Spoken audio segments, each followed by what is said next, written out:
Everyone, and welcome to Curious Convos webinar today. We've got George Gilchrist coming from us from Scotland. How are you today, George?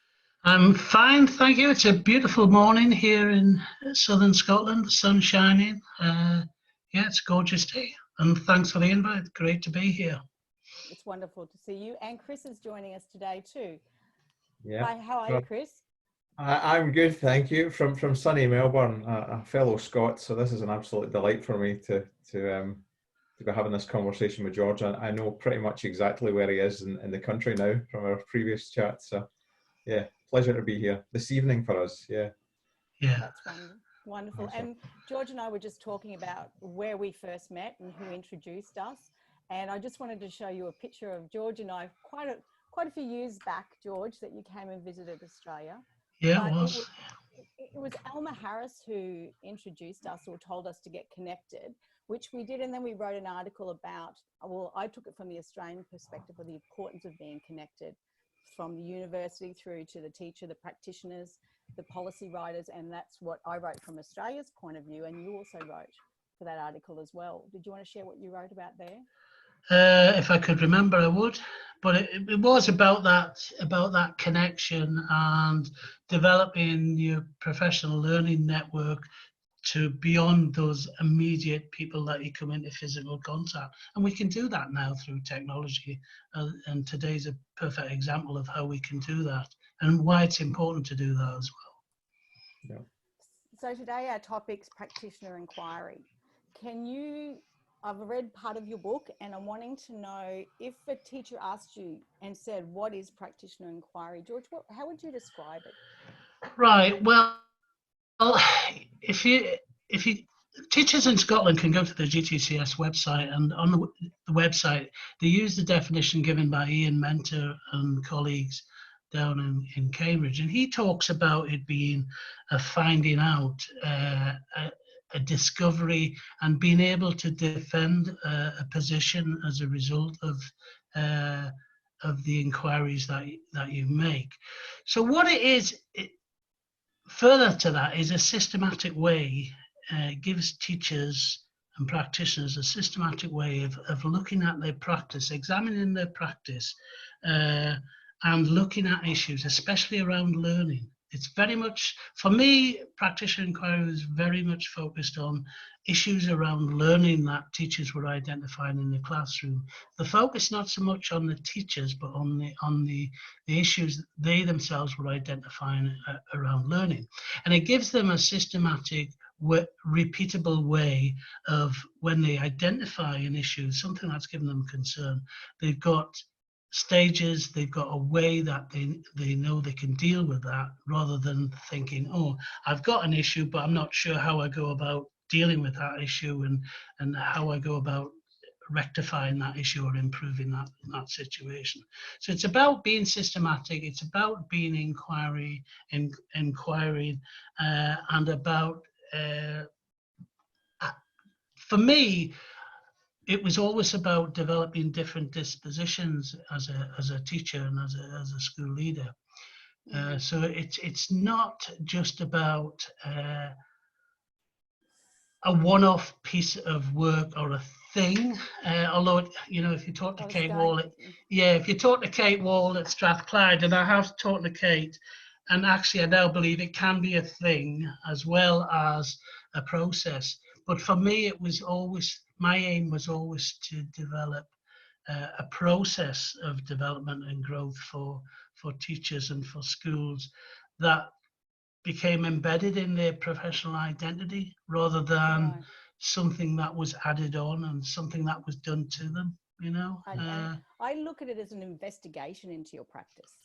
It is, yeah. It is, but it's crucial that for me, that the practitioners themselves are identifying what it is they're investigating. Although in the early days of our own journey with Practitioner Enquiry, I suppose we did more of a collaborative inquiry. Mark Priestley and Valerie Drew at Stirling University have done a lot of work on collaborative inquiry, and where you have a common focus, you identify a common focus, and everybody's inquiring around that common focus. But once teachers become familiar with the process and with the stages that they need to go through in any inquiry, they're more able to then individualize it to their own practice and what's going on in their own classroom with their own learners in front of them, rather than something more general or generic.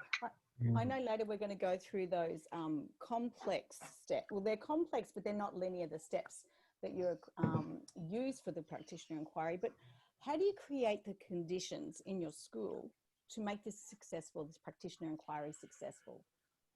Well, I've been head teacher of the two schools I was leading when we embarked with Practitioner Enquiry. I'd been school leader for 18 months. And in that 18 months, I'd been working on developing a collaborative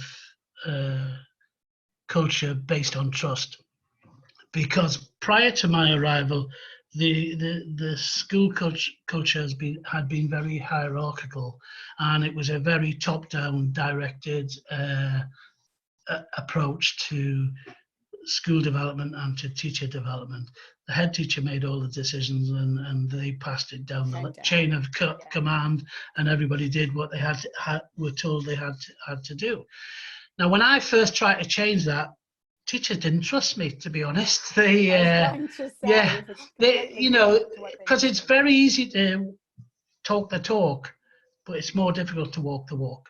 So I think the way you do that, the way I did it, was I kept repeating the message. This is what I believe in.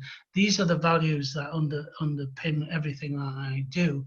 This is my belief and my faith in you as professional educators and all the staff in the school, and I trust you to make the right decisions, and I want to support you and help you make the right decisions.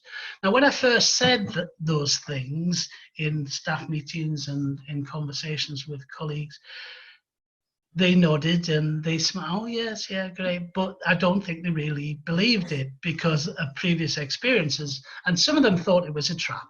I was asking people to put their heads above the parapet, say something out of line, and then I would jump. But it took 18 months for me to keep repeating the messages, and by my daily behaviours and interactions with staff, that I convinced them that actually this is what I believed in, this is what I meant, that we needed, we were all in this together. One of the first things I did, it was a really simple thing. When you first went into the school, there was one of these boards with all the teaching pictures of all the staff. And at the top, it was in a pyramid. And at the top was the head teacher. And on the bottom, the last one was the janitor, and some of the cleaners and the cooks. They were all on the bottom level. Yeah.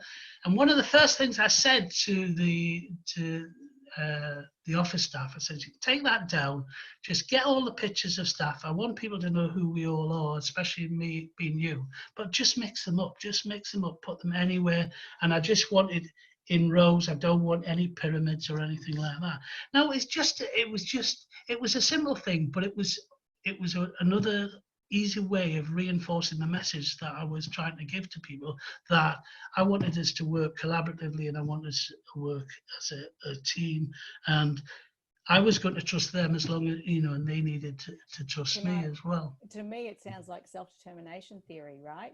You wanting them to, that intrinsic motivation of feeling like they have some autonomy and some choice, they're connected, the relationship has to be there, and that you had a belief, you had a faith in them as teachers in their practice. So I'm hearing that. But George, what got you into a practitioner inquiry? What made you look at that? Right. Well, there were two big drivers for us, and they were connected to our own self-evaluation. And I think that's a key aspect that I want to emphasize today, that if before you can start on any journey with self-evaluation, with practitioner inquiry, you've got to know where you're starting from. You've got to know what your starting point is. So you need to know your school and your staff and your context. You need to know that really well and understand that really well and be confident that you know where you are. So it's about you knowing your schools rather than somebody from outside saying, this is where you're at, or this is where you should be at.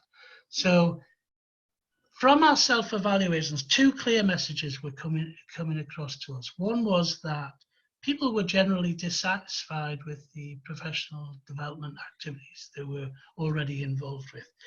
Teachers were dissatisfied, and we as senior managers were dissatisfied as well, because we were very busy. There was no doubt about that. The school had been busy before I arrived. The school was busy when I arrived. We were just introducing a new curriculum, but it was hard to discern the impact or any lasting impact of all that busyness. Fullen and Hargreaves talk about initiative-itis.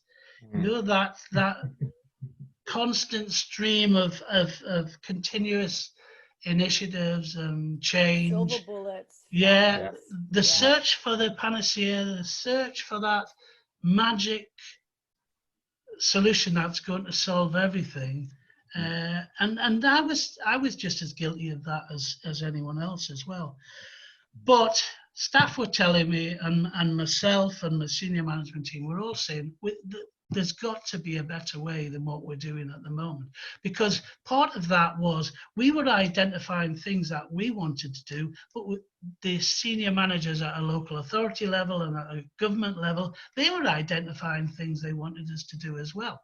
So we had that dissatisfaction with professional development, but we were also introducing a brand new curriculum. And what staff were telling me was, we feel overwhelmed with everything that everyone is telling us we have to do.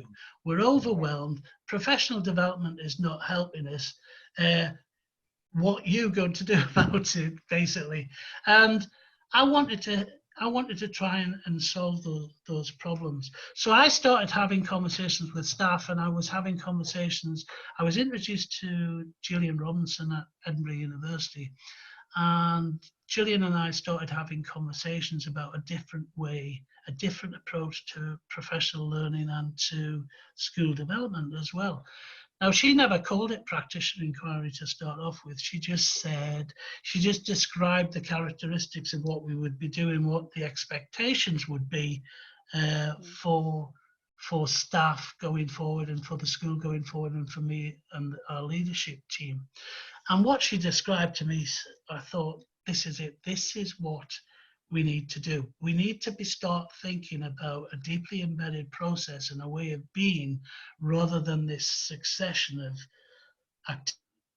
activity after activity that, you know, once you'd completed one activity, another one came on the scene, and the first one dropped off the agenda. And we wanted to get away from that. So that is what drove us towards Practitioner Enquiry, because I saw it as a process that was going to bring about, it was going to ease all those issues, deal with those issues we're talking about, but it was going to bring about deep and meaningful change rather than surface level change, which had just been happening for years and years, you know. George, I think if I can chip in here, Andre, there's so much that's resonating here, and things I'm connected it to. You mentioned Hargreaves and Fullen there, and big thinkers in those areas. The phrase that came to my mind from them in professional capital was decisional capital. There's a lot in what you're saying about what you were after for your staff in terms of, you've quoted Mark Priestley and people like that before as well. Agency, teacher agency. Absolutely. It's then being able to exercise agency and exercise decisional capital when they weren't actually used to it, and create the conditions for that. Yeah, and for that to happen, you can't just throw people in and say, right, you make the decisions now. You have to support them through that process and help them develop their thinking and their understanding to get in a position. One of the mistakes we made with Curriculum for Excellence is it was a completely different approach to 5 to 14 that went before it. It was asking a lot of schools and of teachers to come up with and invent their own curriculum, develop their own pedagogies, think about all the different aspects at a school level. which was great because people had cried out for that. But you can't There was just no- expect people Yeah. to do that Yeah. overnight. They need support and they need to be able to Yeah. do that. So it's the same with the teacher agency, and how I used to describe it to teachers was, I'm trying to develop self-improving teachers. I want you to have a way of looking at your practice constantly that allows you to keep developing your practice in light of the discoveries and the insights you gain day-to-day teaching in your classrooms and with your kids. And I'm trying to do myself out of a job in theory, because if you're self-improving, if I've got self-improving teachers, for me, you then get self-improving skills. And if you get self-improving skills, you get self-improving systems. And self-improvement becomes a whole more organic thing rather than a mechanistic thing where things are being dropped down from above on that, from that hierarchy. Yeah. I remember at one school we were told everyone's going to do lesson study. This is what we're going to focus on. We're doing lesson study for one term. We got time off. This is what you're going to do. But then it went away. That was it. It was just that dip your toe into it, and it was coming from the system level. It was not even a decision made by the teachers. It was just, as you said, done to you. While I enjoyed the whole learning process, I felt like, well, what happens now? It's just gone. And I love to collaborate with teachers, but you have to have some structures in place to make that become sustainable. Yeah. Right. So how did you do that? Sorry, in what way? The structures? With your structures within your school, was it just you made allowances for teachers to have some time, or how did it work? Yeah, well, basically what I did was I decided, we'd been crying out, all schools had been crying out in Scotland and elsewhere for many years, that we needed someone to gatekeep on our behalf. We needed someone to stop that constant cascade of initiatives coming from outside and from above us. And so once I'd spoken to the staff, and the staff had spoken to Gillian, and we talked around all the issues, and we decided that this was the way we wanted to go forward. I then came, in conjunction with the senior management team and with the input from the staff, we came up with a school improvement plan, which basically said our sole focus for the next school year was going to be practitioner inquiry. So we made that our plan, and we were going to deal with everything that we had to deal with in a connected way, but it was all going to be through the lens of practitioner inquiry. And once we'd made that decision, then I had to fight the fight, if you like, and say to the director and the QIOs, the area officers, anyone, the government, if I needed to, that this is what we were going to do. This is why we were going to do that. Here's our self-evaluation telling us why we needed to do it. I mean, we'd done self-evaluation for years, and then that told us where we were, and then the local authority would come in and say, yeah, that's great, but this is what you're all going to do next year. Every school's going to be doing formative assessment or whatever it was.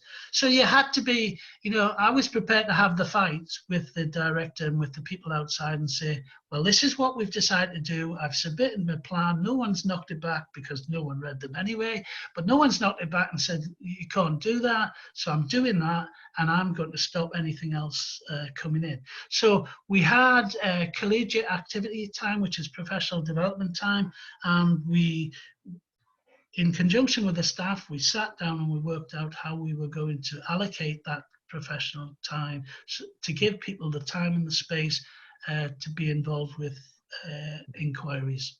And so we created that time for them, and staff, senior management team also went into classes and helped give teachers more time to carry out aspects of the inquiry, or even just have conversations about their inquiry with colleagues, just to be able to do that. And we stopped everything else from coming in.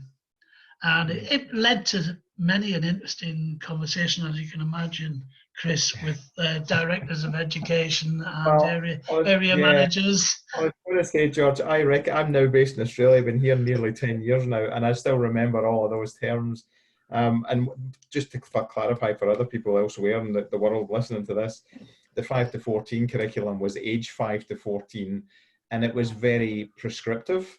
And some people loved the level of prescription, and others said it's too prescriptive, of course.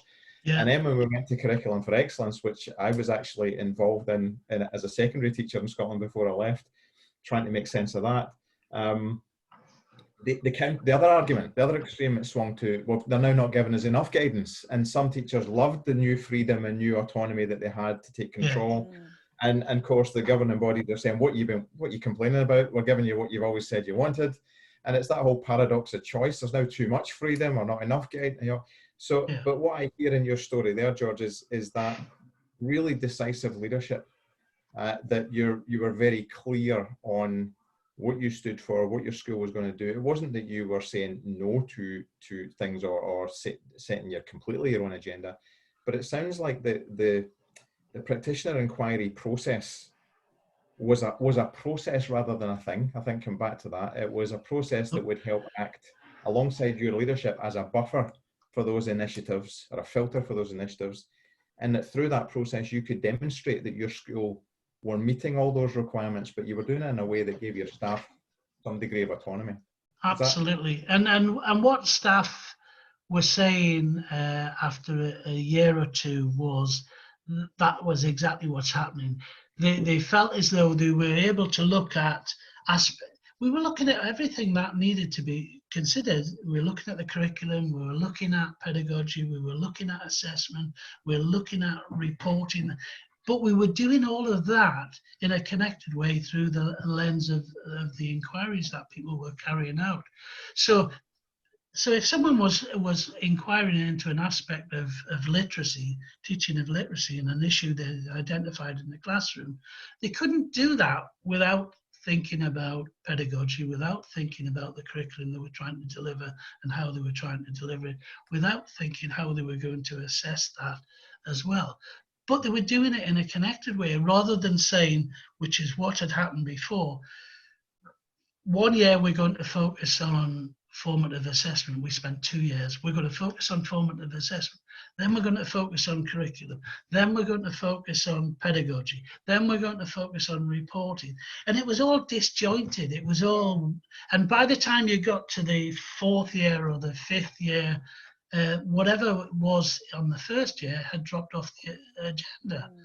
So you need to, for me, in schools, we need to come up with a way of embedding a process that allows our schools to keep evolving and developing in a natural, organic way and systematic way without waiting for somebody else permission or for someone else to drop something on top of us. So the challenge to that, George, or the provocation to that, if I can be so bold, is that some of these top-down style leaders, or even government people, or those in hierarchy, it scares the bejesus out of them, the thought of giving teachers that degree of autonomy and control over their work.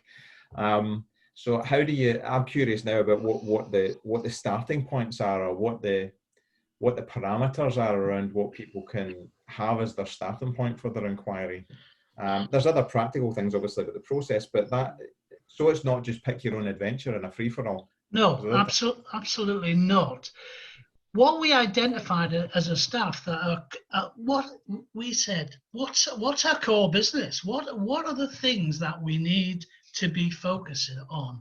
And everyone said learning and teaching. Learning and teaching was what we were about. That was the thing that was going to make the difference. So, right, let's focus on learning and teaching. And we're going to use inquiry as a way of doing that. And in the first, if I'm being honest, in a first 2 years, certainly 3 years, possibly, it was a thing. It was a thing because we had to get people used to the process of carrying out an inquiry, to understand the methodology, to understand the philosophy and the thinking behind it as well, and what we're trying to do, and to let them make mistakes. you know, that's how we all learn. So they had to make those mistakes, and they had to learn from them, and they had to grow as a result.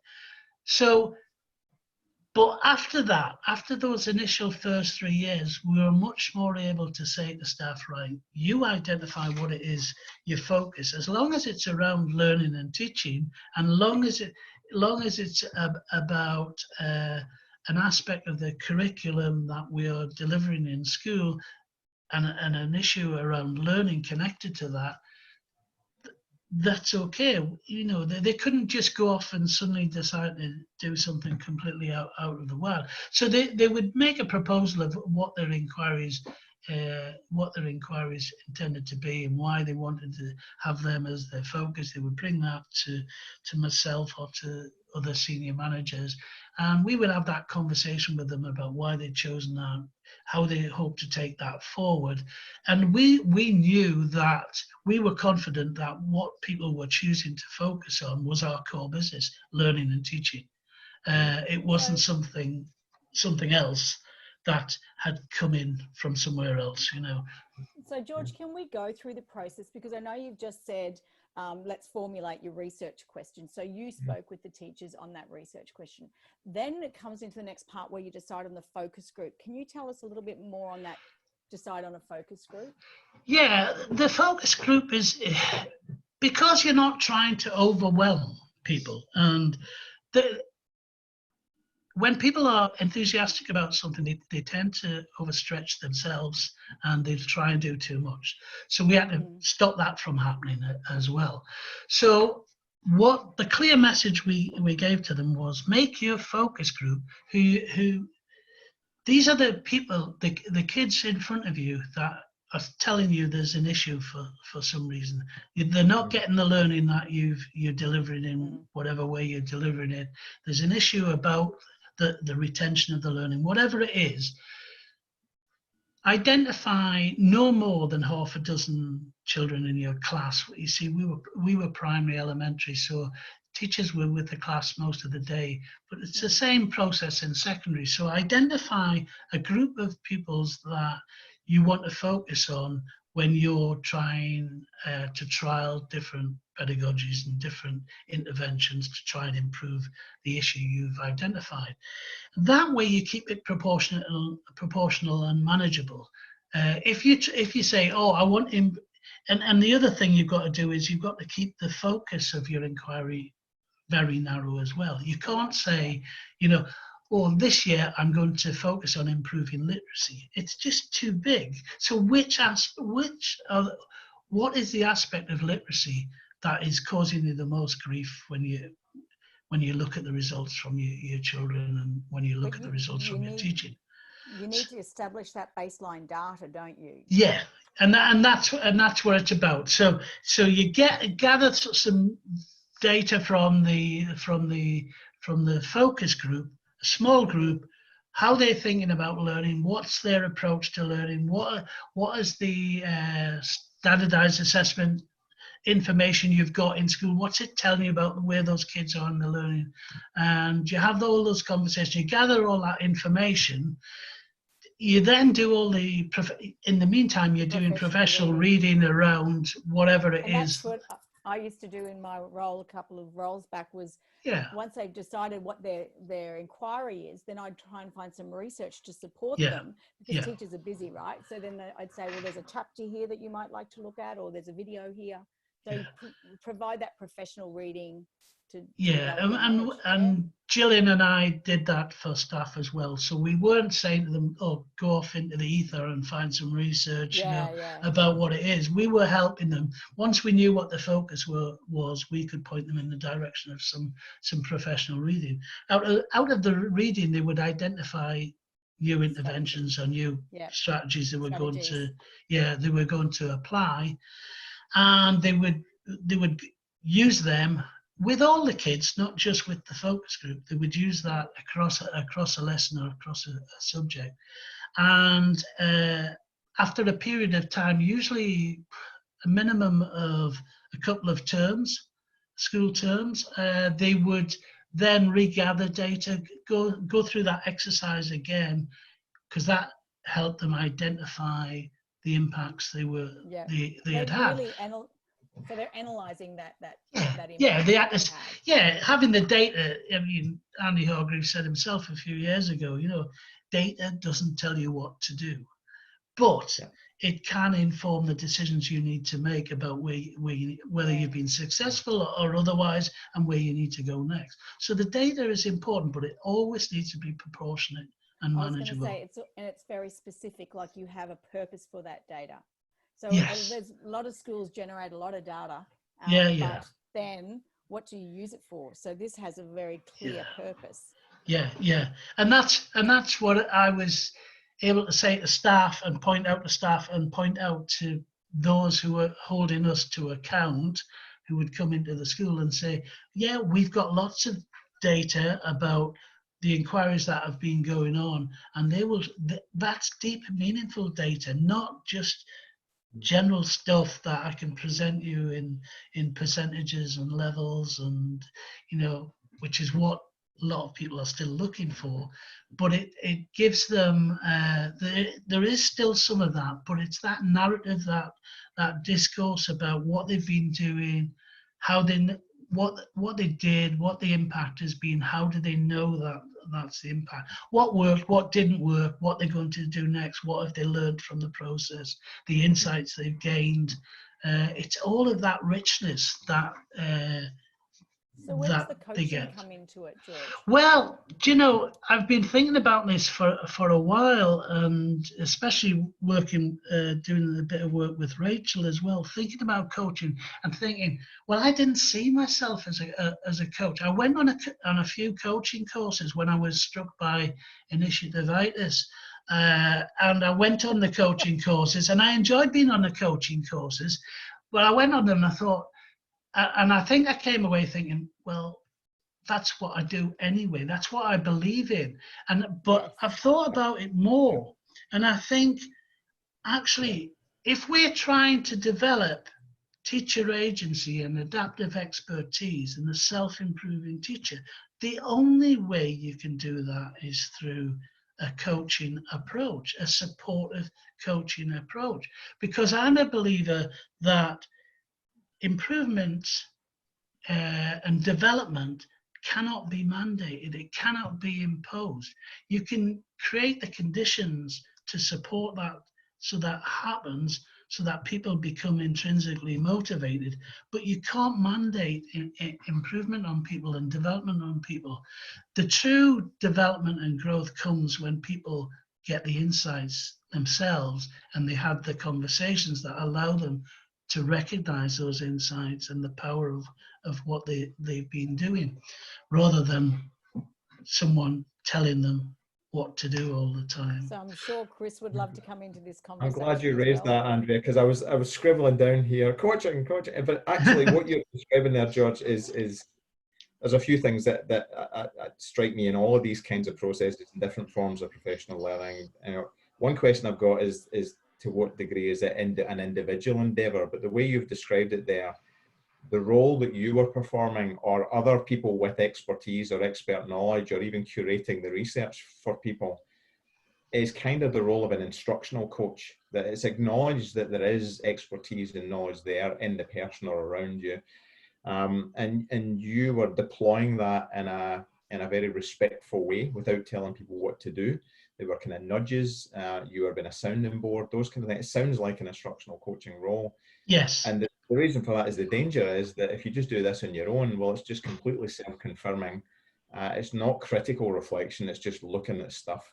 No. The generation of the data, or the capture of what you described there, Andrea, is more very, very local data. In instructional coaching, I often talk about it being, capturing evidence of some kind of change in the student learning as close to the action as you can get it. So it's not that big stuff that we're talking about to start with. Yeah, but it's absolutely powerful in the difference it makes to learners and the difference it makes to practitioners as well. because when they get those insights, when they have those light bulb moments as a result of what they've been doing, and often they don't get those until they've had the conversations and the dialogue with myself or with colleagues as well, and suddenly they get this insight into what they have been doing and what they can do and what is really making a difference. That when they get that changes their identity. Nud Ilris, your yeah, professional identity. yeah, Nud Ilris wrote a book. He's a professor in Sweden. He wrote a book on transformative learning and identity, and he talks about learning is transformative when there is a change in your personal or professional identity. And I entirely agree, and that's exactly what we were seeing through Practitioner Enquiry. So it wasn't people paying lip service to something. They were making deep, meaningful changes to their approach and to their identity as professional educators as a result. I'm sure they'd also probably disrupt their thinking through this process too. Oh, absolutely. Yeah. Absolutely. The number of times we sat and had conversations, and I was sat in them as well, saying, what have we been doing to kids? What have we been doing to kids all this time? We were doing what we thought was the best in terms of pedagogy and the way we were taught. But when you get those insights and when you get the feedback from the kids, especially, and from the learners and from their parents and from others as well, it's career changing, if you like, and it's certainly approach changing. I see there's a question from Rachel. Yeah. Somebody called Rachel Loftus. I don't know. Yeah. How important? I'll read it out to hear. It's great to hear you talking. I'm wondering how important it is for pupils to be aware of their practitioner inquiry questions being explored by their teachers. I think everyone needs to be informed. We made the decision to inform pupils and parents about what was going on, what we were doing, why we were doing it. And teachers were having conversations with the learners as well and saying, I'm not happy with what's happening in terms of spelling and your retention of your ability to spell new words and your understanding of different strategies. So I'm going to be doing some work this year focused on developing new strategies in teaching spelling, and I want you all to be involved. And I'm asking myself, what happens when, or what happens if I change the way I teach spelling? And I'll keep you informed about what I discover as we go, but you'll notice changes that are happening, and I want your feedback on what you think about them as well. So I think it's important. It really is important. You can't do this in a vacuum, and it shouldn't be in some sort of silo of practice that where no one knows what's happening or understands what's happening. And we had the same conversations with parents. We were telling parents, we were always updating parents about what we were doing, who was coming into school, why we were working with Edinburgh University, why we were having visitors, what teachers were doing in trying to improve the practice, and they were very supportive. Yeah. When I implemented a new strategy in my classroom, I told the students I was going to a teach meet and I was going to share this new strategy we'd been using. So I asked them, could you please write down what you think I should share with other teachers about this? That was really great for me as a teacher, because I was getting their information. And then I said, I'm going to honor you now by actually sharing that with other teachers. So we recorded it and shared it. But it was something that I think teachers sometimes a little bit more hesitant to be upfront with, this is what I'm trying to learn about. I'm always trying to get better at what I do. And that's fantastic modeling. I think both of you, that I can't think of a better source of data or feedback than asking your students. Why wouldn't we? I know in my career I didn't do it anywhere near often enough. I wish I had known. I know now, but it's also really respectful. I can't think of a more respectful, way of doing things. And George, you used the word conversation so many times there. This is right back to my passion in coaching. All of this, and we could be talking about any professional learning strategy here, hinges on the quality and the nature of those conversations. I'm not saying we should label them all as coaching, but you also kind of touched on way of being and that respectful curiosity. And that's running right through the conversations you're describing with parents, with students, with your colleagues. I think dialogue, professional dialogue focused on learning and teaching, and the ability and the space and the time to have those conversations are crucial to any inquiry process. It's quite easy to pay a bit of lip service to inquiry and say, oh, we're doing inquiry, but we're doing inquiry and we're also doing this, and that. Yeah.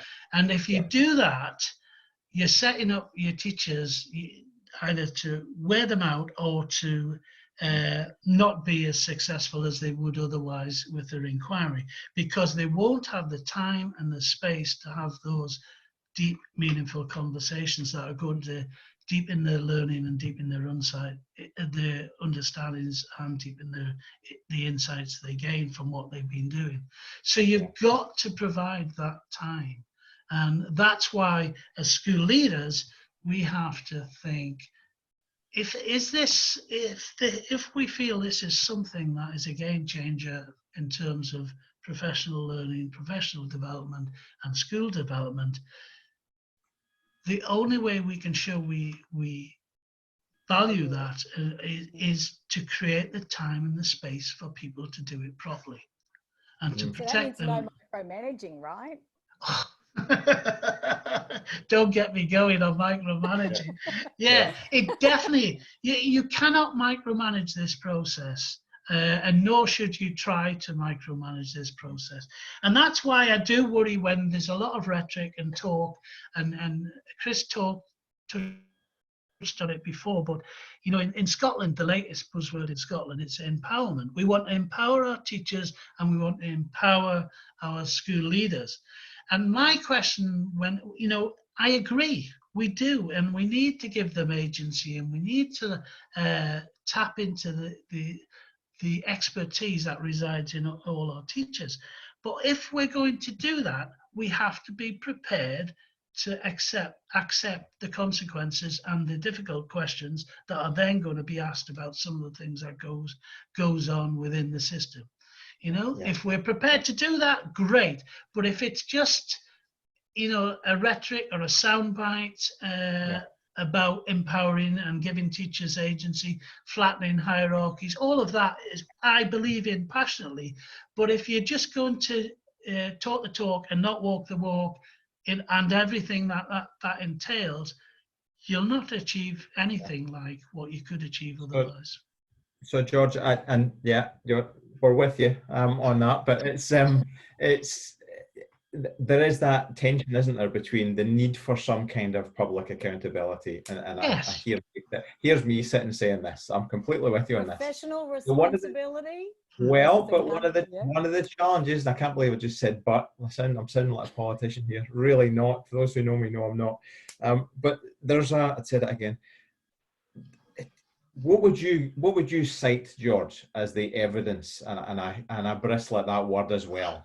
What would you point to? What would you shine a light on or highlight as let me use a coaching term, the signs that this is making a difference, that this works in your school? Well, there are lots of signs, and the biggest is raised attainment and raised achievement by learners. If what you're doing is not having any positive impacts on attainment and achievement, stop doing it. My advice: stop doing it and do something else. So when you see the development of deeper understandings in learning by learners, and when parents see that, and when other people see that as well, and when that's reflected in some of the hard data that schools produce as well, it's very difficult to argue against. And also for teachers to be able to defend, as Menta said, defend their position and defend their practice and defend what they've been doing and be able to evidence all of that in a meaningful way is very, very powerful. There's, I'm a great fan of Bob Lingard in Queensland, and Bob was in Stirling a couple of years ago, and one of the things he said that really resonated with me was that we spend too much time holding schools, teachers and school leaders to account instead of allowing them to give an account of what makes their setting and their context unique and different. Yeah. And I entirely agree with that. It should be, accountability should be around a narrative of what makes our school different and unique and special. And we've got data that backs that up. But we're not, what we're doing in school should never be to improve the data. Yeah. Can It I should. ask George, though, that yeah. investment in the time? So you were saying, you had years for this, right? You said after a couple of years, you found it was really embedded. What I'm finding is people want instant results. Yeah, so you've got to fight that. You've got to fight. You've got to have the discussions with the people who are asking you for instant results. You've got to use evidence and quote. Pazzi Solberg a few months ago was in Scotland as part of the international group that are advising the Scottish government, and he was saying then 18 months. The research says that 18 months is a minimum before you start to see the benefits and the impacts of any changes that you're making. So why do local authorities and others who are coming into schools, inspectors, say you started an inquiry in September, it's now February, what's been the impact of that? I can show you the impact. I can talk to you about the impact it's having on me as a professional, and you can talk to the learners about changes they're witnessing. But to see hard evidence of the difference that's going to make to their attainment and their achievement in the future, you need to come back in the future. You need, because I can make stuff up, and we all do that. Oh, we can make stuff up to say, oh, it's having work for you. Absolutely. But is that what we really want? Let's be honest. And if now is not a time when we've got the space and the time to think of a new way of being, I don't know when we ever will. Because one of the difficulties schools face and school leaders face is when we're in school and we've got all the learners in school, we've got all the staff, we've got all the families connected to all of that as well. When all that is happening, we're on that hamster wheel of busyness, and we never have the time to step off and say, what's the impact of all of this? We have got a bit of time at the moment to perhaps reflect on some of that. So I remember Dylan saying once to me, teaching takes place in time, whereas learning takes place over time. Yeah. Right. So what you do in your classroom today might have an effect further down the track. And if you're saying 18 months time, well, it might, and that's the whole teacher, right? Evaluating a teacher. Don't get me started on that one as well. But Chris, we might get you to answer that next question. Yeah, there is a question here. Lucy Carroll George is one of our good colleagues based down in Geelong, Victoria, and she's wondering about, this takes us back a bit in the conversation, sorry Lucy, wondering about the place of appreciative inquiry in the approach that you're discussing. For example, the starting point being around things that help teachers feel engaged and energized, and amplifying those in their practice, rather than what might sound like a problem focus in this approach. Find something that's broken and find a way of fixing it. How does the more strengths-based or appreciative stance come in? Yeah, I think that's where everything should start from anyway. And there are lots of inquiry iterations and different types of inquiry. And, appreciative inquiry is one of them, where you start from what is it that we do well. And I think when you on any journey of development and growth, you have to start by recognizing all the fabulous practice that is taking place already, and recognize that and point that out to staff if they're not seeing it themselves. And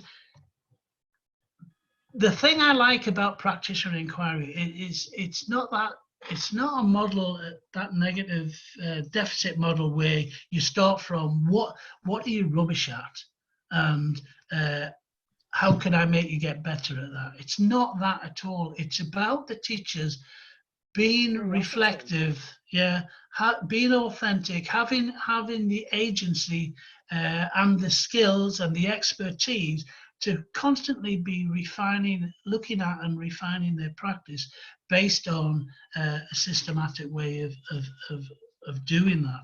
So yes, it's important that we celebrate the things that we're successful at, and we need to recognize them.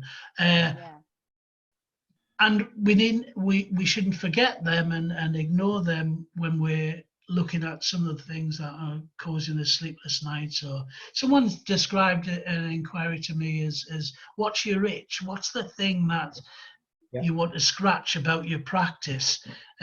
Something that's just not quite right. Well, it's you as an individual identifying that. It's not the head teacher or the principal coming in and saying, I don't think you're very good. What you're doing in terms of the teaching of reading is not very good, and you need to inquire into that and improve it, and I'll come in a couple of terms' time or next term and see if things have moved on. It's completely not that. Well, you have to have buy-in, right? The teachers have to have the buy-in. Absolutely. Was it Steve Jobs who said that, we don't employ intelligent people and then tell them what to do? We expect them to tell us what to do. Teachers are fantastically well qualified and intelligent people, and we should allow them to use that intelligence and that experience and that expertise that they've gained within the profession to help school leaders move their schools on. How often do school leaders, when they think there's an issue, do they immediately look outside of the school instead of tapping into the expertise and that already resides within the school and on the staff anyway? And another of my big bugbears, and we've touched on it a bit, is the fact that I think we spend too much time in schools proving what we do and not enough time improving what we do. And I think we need to get that balance. This whole neoliberal high accountability business model of that's at play in lots of education systems as well, which is all about accountability and a performativity. We need to move away from that and re-professionalize our teachers and tap into their values and the things that drive them. One of the things I always say to teachers when I'm speaking to them is just spend some time thinking about remembering why you came into teaching. What did you come into teaching to do?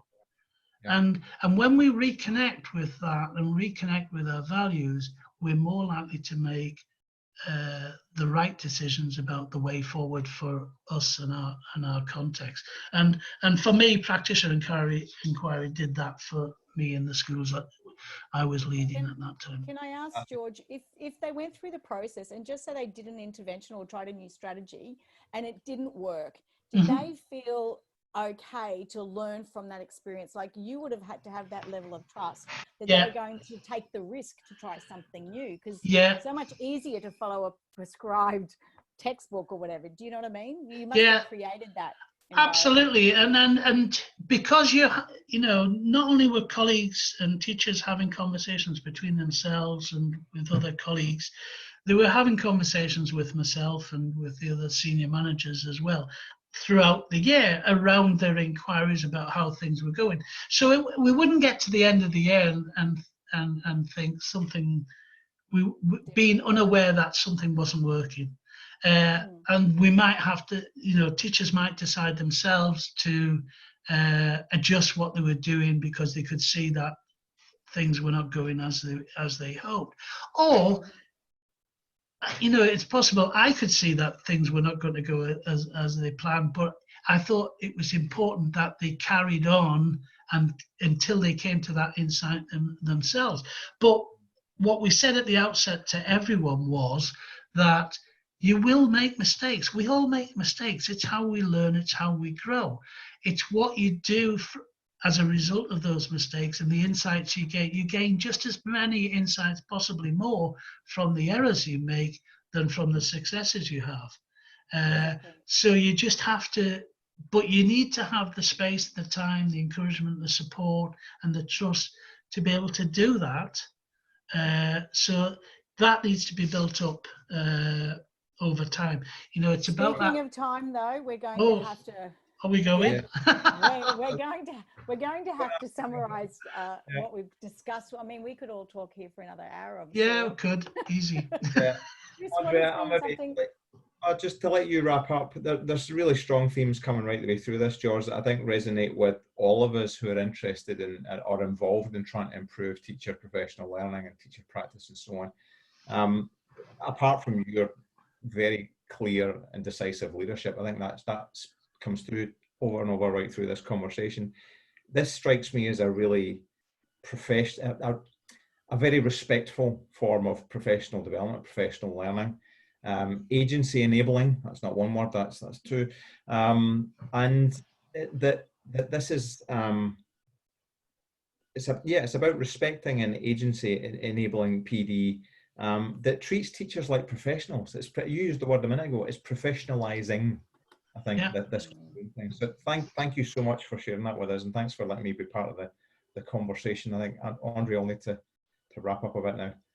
Thank you. Yeah. Pleasure. Thank you so much, George. I'm so pleased to know you.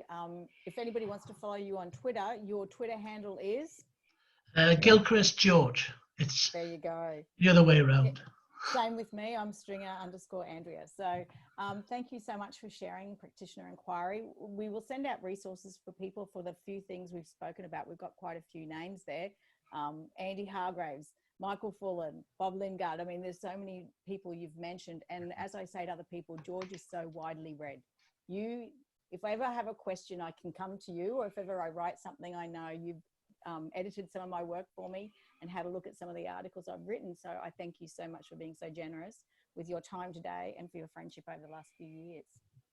It's a pleasure. It's been a pleasure knowing you, Andrea, and being involved today. It's been absolutely fantastic. And I just hope people found it useful and gives people something to think about. We must remember everybody's starting from a different starting position. We're not all starting from the same place. So that's why a generic one-size-fits-all solution will never work. We're all in different places. Thank you, George. Enjoy the rest of the morning, Scotland. Next week we have Lynn Sharrett and Alma Harris. We're going to be talking about teacher leaders, a must-have. So please, I hope everyone can register and join us for next week. Thanks so much, George. See you later, Chris. Thank you. Cheers. Bye. Bye.